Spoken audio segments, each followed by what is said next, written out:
On November 10, 1975, the SS Edmund Fitzgerald vanished during a storm on Lake Superior. All 29 crew members died. There was no distress call, no survivors, no bodies were ever recovered. For nearly 50 years, the official explanation blamed massive waves and faulty hatch covers. But when an advanced underwater drone descended to the wreck recently, it captured details that investigators in 1976 either missed or chose not to mention. What the cameras recorded has reignited one of the most haunting mysteries in maritime history, and the implications challenge everything we thought we knew about that November night. The Edmund Fitzgerald was not just another ore carrier. When it launched in 1958, it was the largest ship ever built on the Great Lakes. It was 729 feet long, and it could haul 26,000 tons of iron ore in a single trip. The shipping industry called it unsinkable. For 17 years, the Fitzgerald dominated the lakes. It set cargo records repeatedly. Crews competed for positions aboard. The ship had a reputation for comfort, good food, and a captain who knew Superior better than anyone. Captain Ernest McSorley had spent 44 years on the Great Lakes. He had weathered hundreds of storms. Colleagues described him as cautious, experienced, and deeply respectful of Superior's dangers. He was 63 years old. Planning to retire after the season ended, he had no reason to take chances. The night of November 9th, the Fitzgerald departed Superior, Wisconsin with a full load of taconite pellets. Destination Detroit. Routine trip. What was not routine was the weather building over the lake. A massive storm system was moving across Superior. Gale warnings had been issued, most ships headed for shelter. McSorley chose to continue, altering course to stay closer to the Canadian shore where the land might provide some protection from the worst winds. It was a standard precaution, not recklessness. Another ship, the SS Arthur M. Anderson, was traveling the same route about 10 miles behind. The two captains stayed in radio contact throughout the day as conditions deteriorated. What Captain Jesse Cooper of the Anderson witnessed and reported would become crucial testimony, though some of it contradicts the official findings. By afternoon on November 10th, the storm had intensified beyond forecasts. Winds exceeded 50 knots. Waves reached 25 feet. The Fitzgerald was taking damage. At 3:30 p.m., McSorley radioed the Anderson. His message was calm but alarming. The Fitzgerald had lost both radar units. Topside damage had occurred. The ship had developed a list, leaning to one side in a way that suggested water was entering somewhere it shouldn't. McSorley asked Cooper to keep track of the Fitzgerald's position. The largest ship on the Great Lakes was now navigating blind through one of the worst storms in decades. The question investigators would argue about for decades was already relevant by 3:30 p.m. What had caused the damage McSorley reported? Was it simply massive waves battering the ship? Or had something else happened, something that had already doomed the Fitzgerald hours before it sank? Cooper agreed to track their position. The two ships continued through the storm, the Anderson's radar keeping watch on the Fitzgerald. What happened over the next 4 hours remains disputed. At 7:10 p.m., the Anderson contacted the Fitzgerald to warn about another vessel appearing on radar. McSorley's response was the last anyone would hear from the ship or its crew. "We are holding our own." 10 minutes later, the Fitzgerald vanished from the Anderson's radar. Captain Cooper tried repeatedly to raise the ship by radio. Nothing. By morning, debris began surfacing. Life rafts, life jackets, pieces of the ship, but no bodies. Not one of the 29 crew members was ever found. Lake Superior's water hovers just above freezing year-round. Cold enough to preserve a body indefinitely. Cold enough to prevent the bacterial gases that make drowning victims float. The men of the Fitzgerald went down with their ship and stayed down. Their families would never have remains to bury. The Coast Guard launched a formal investigation. The Navy sent unmanned cameras to examine the wreck. What they found raised more questions than answers. The Fitzgerald lay in two pieces on the lake bottom, 530 feet down. The bow section sat upright in the mud. The stern had landed upside down some distance away, torn completely free from the rest of the ship. Between them, a debris field scattered across the lake floor. The massive vessel had not just sunk, it had broken apart with tremendous violence. The investigation concluded in 1977. The official cause was massive boarding seas that flooded the cargo hold through ineffective hatch covers. The ship lost buoyancy and dove to the bottom. Case closed. Except it was not. Almost immediately, objections arose from multiple directions. The Lake Carriers Association, representing the shipping industry, rejected the hatch cover theory entirely. They blamed the Coast Guard for inadequate weather warnings, and they questioned whether the investigation had been thorough enough.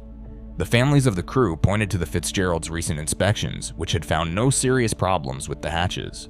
Marine engineers questioned the basic physics. Could hatch cover failure really cause a 729-foot ship to sink in minutes? Captain Cooper of the Anderson offered testimony that complicated the official narrative. He reported seeing the Fitzgerald's lights disappear not gradually, but all at once. One moment the ship was there, riding the waves, lights visible through the storm. The next moment, darkness. Nothing. That pattern did not match slow flooding through compromised hatches. A ship gradually taking on water settles lower, lists further, and gives the crew time to react. McSorley's men had no time. They sent no mayday. They launched no lifeboats. They did not even put on life jackets. Something happened that gave them zero warning. Alternative theories emerged. Some investigators proposed the Fitzgerald struck an uncharted shoal near Caribou Island, rupturing the hull below the waterline. The course McSorley was following brought the ship dangerously close to 6 Fathom Shoal, an underwater hazard that charts of the era may have mapped incorrectly. Depth soundings in the area were decades old. If the shoal extended further than documented, a ship the Fitzgerald size could have run right over it without the captain knowing until too late. Others pointed to structural failure. The Fitzgerald had undergone modifications throughout its career. It had been lengthened. Cargo configurations had been changed. The cumulative stress on the hull from 17 years of flexing in heavy seas might have compromised its integrity in ways that were not visible during inspections. A ship bending and twisting in 25-foot waves could simply break apart. The most controversial theory involved the taconite loading gates. 3 massive hatches on the Fitzgerald's deck allowed ore to pour directly into the cargo hold during loading operations. These gates were different from the standard hatch covers the investigation blamed. If the loading gates were not properly secured, or if their seals failed under the storm's assault, water could flood the cargo hold far faster than through any hatch cover breach. The problem was evidence, or rather the lack of it. The original investigation examined the wreck using 1970s technology. Cameras were lowered on cables with limited mobility, poor lighting, and murky visibility. Investigators could see the ship's general condition, but they could not examine details. They could not get inside the wreck. They could not closely inspect the hatch covers they blamed or the loading gates they largely ignored. They could not see the hull's underside to check for shoal damage. The 1977 report reached conclusions based on incomplete evidence, then declared the matter settled. But families kept asking questions, and engineers kept raising objections, and the lake kept its secrets. For decades, the Fitzgerald sat in darkness, 530 feet down, holding answers that no one could access. The hatch cover theory became official history, repeated in documentaries and taught in maritime schools. Alternative theories persisted in books and articles, but could not be proven. The technology to truly examine the wreck did not exist yet. Recent expeditions have used remotely operated vehicles far more sophisticated than anything available in 1976. These are not cameras dangling on cables. These are advanced machines that can descend to the wreck, hover in position, navigate through debris fields, and capture high-definition footage that turns murky darkness into forensic detail. Modern remotely operated vehicles carry lighting systems powerful enough to illuminate large sections of wreckage at once. They mount cameras that record details invisible to earlier equipment. Manipulator arms can move debris, collect samples, and inspect surfaces from multiple angles. Unlike human divers, they can remain on site for hours, methodically documenting every plate, every hatch, every fracture. The Great Lakes Shipwreck Historical Society has conducted multiple expeditions to the Fitzgerald over the years. Advances in remotely operated vehicle technology have enabled examinations that previous generations of equipment could not accomplish. What was once glimpsed through murk can now be studied in clarity. Lake Superior presents unique challenges for underwater work. Fresh water preserves materials differently than salt water.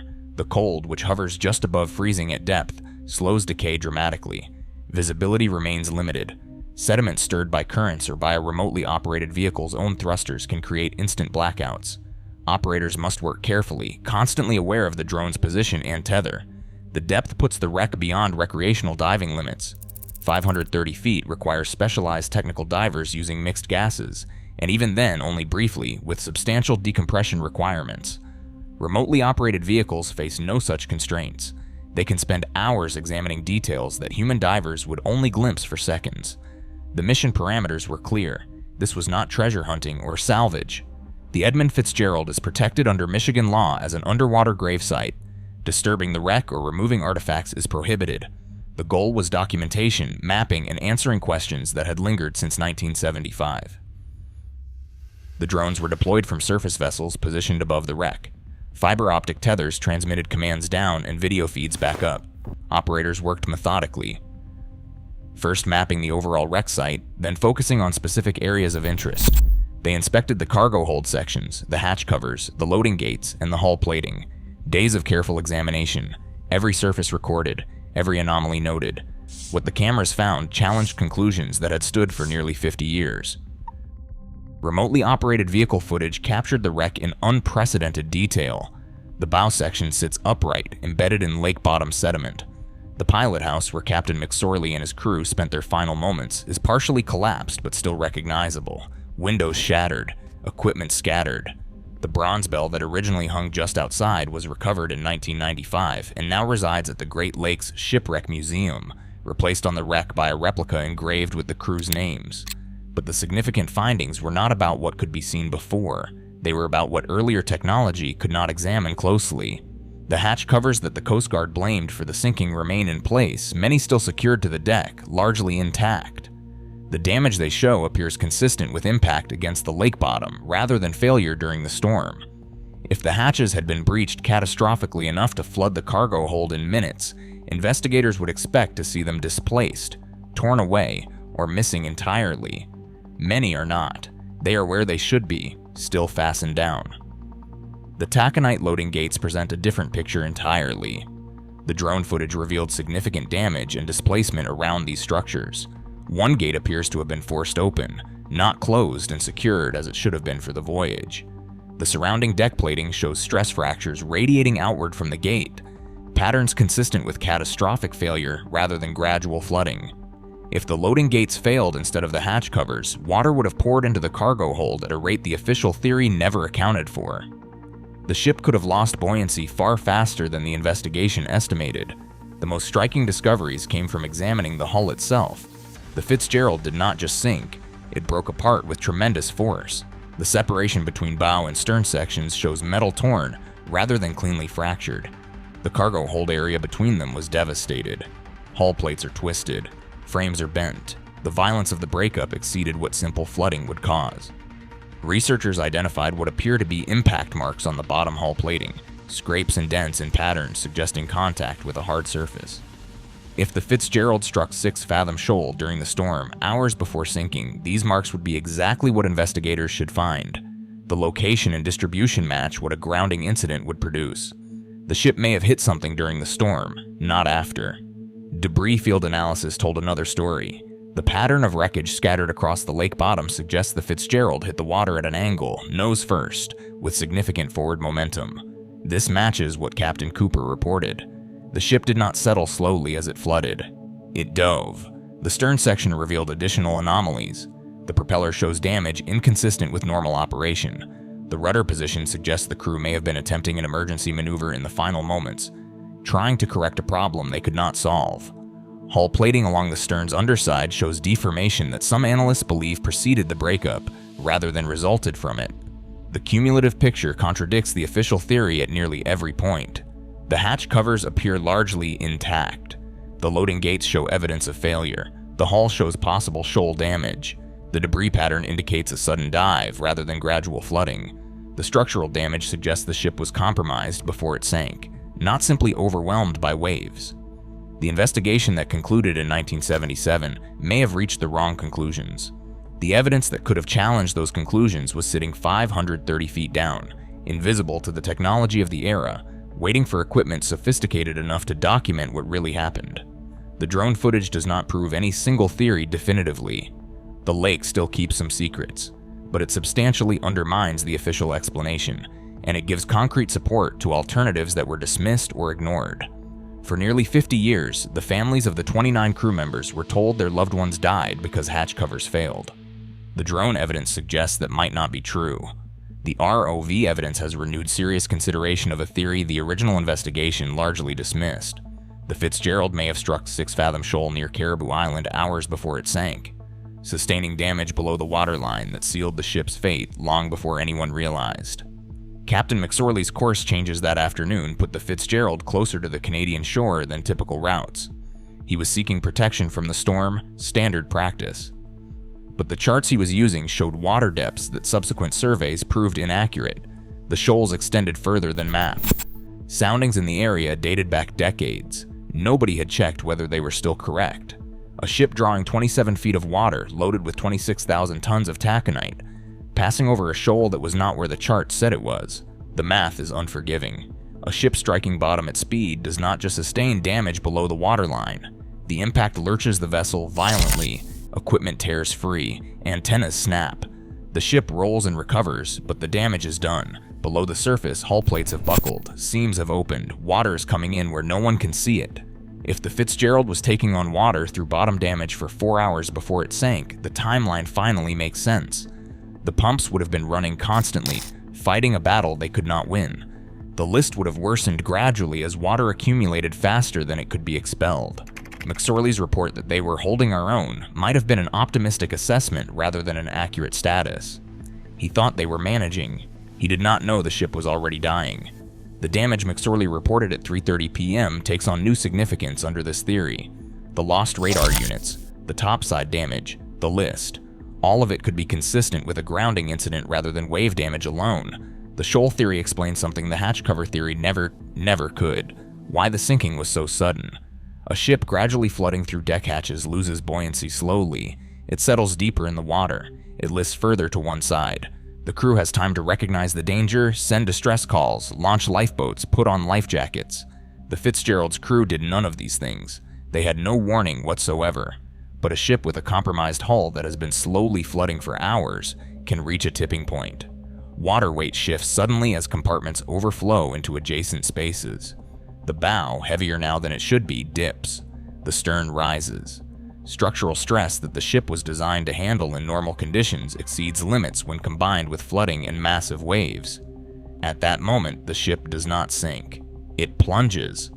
The Fitzgerald may have crossed from damaged but managing to catastrophic failure in seconds. One moment the crew was fighting the storm, believing they would reach port. The next moment the bow dove under a wave and never came back up. No time for a mayday. No time for lifeboats.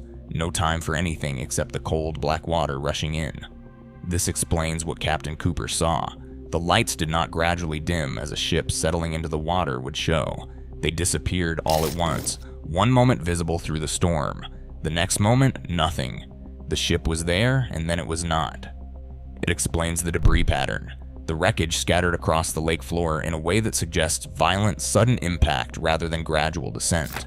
The bow driving into the bottom, nose first. With the momentum of a plunging dive, it explains why 29 experienced sailors, men who knew Lake Superior's dangers and had weathered countless storms, all died without executing a single emergency procedure. They did not launch lifeboats because there was no time to reach them. They did not send a mayday because the event happened faster than human reaction time allows. They did not put on life jackets because the ship went from operational to underwater in seconds. The evidence captured by modern remotely operated vehicles does not definitively prove what sank the Edmund Fitzgerald. The lake still keeps some secrets, but it substantially undermines the official explanation and strengthens alternatives that were dismissed in 1977. If the hatch covers did not fail catastrophically, the investigation's central conclusion is wrong. 50 years of accepted history needs revision. If the ship struck a shoal hours before sinking, responsibility shifts in directions the original investigation never explored. The charts should have been accurate. The Coast Guard should have verified that depth soundings in heavily trafficked areas were current. The shipping industry should have established protocols for routing vessels away from potential hazards during severe weather. None of that happened, and 29 men died.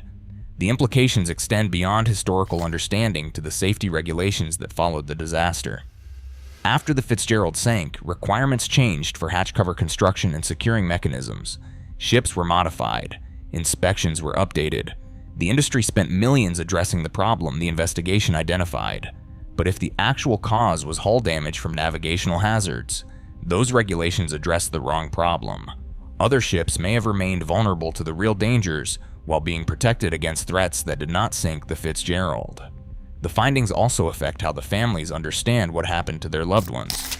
For decades, the official narrative implied that the cruise ship failed them, that the hatches they secured were not adequate for the conditions, that the Fitzgerald's design was flawed. The shoal theory tells a different story.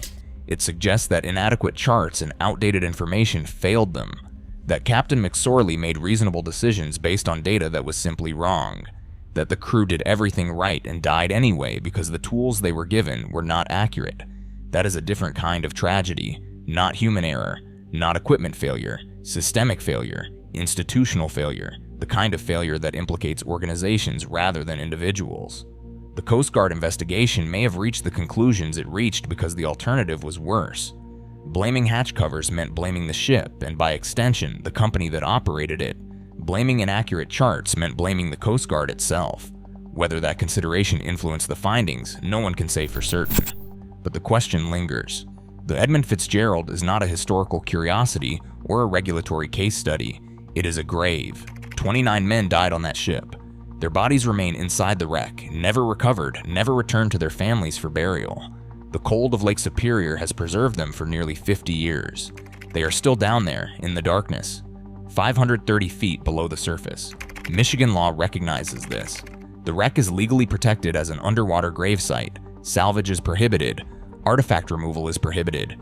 Even approaching the wreck requires permits and justification. The men of the Fitzgerald are afforded in death a protection they could not have in life. But protection creates tension with investigation. Every underwater drone descent disturbs a place of tragedy. Every camera that probes the wreckage intrudes on a tomb. Every new theory debated in public turns the dead into subjects of speculation rather than men who deserve to come home. The underwater drones have revealed much, but the Fitzgerald still holds secrets. The cargo holds, buried in sediment or blocked by collapsed structure, have not been fully examined. The engine room, where crew members may have been working when the ship went down, remains largely inaccessible. The exact sequence of failures that sent the ship to the bottom in less than 10 minutes still cannot be reconstructed with certainty.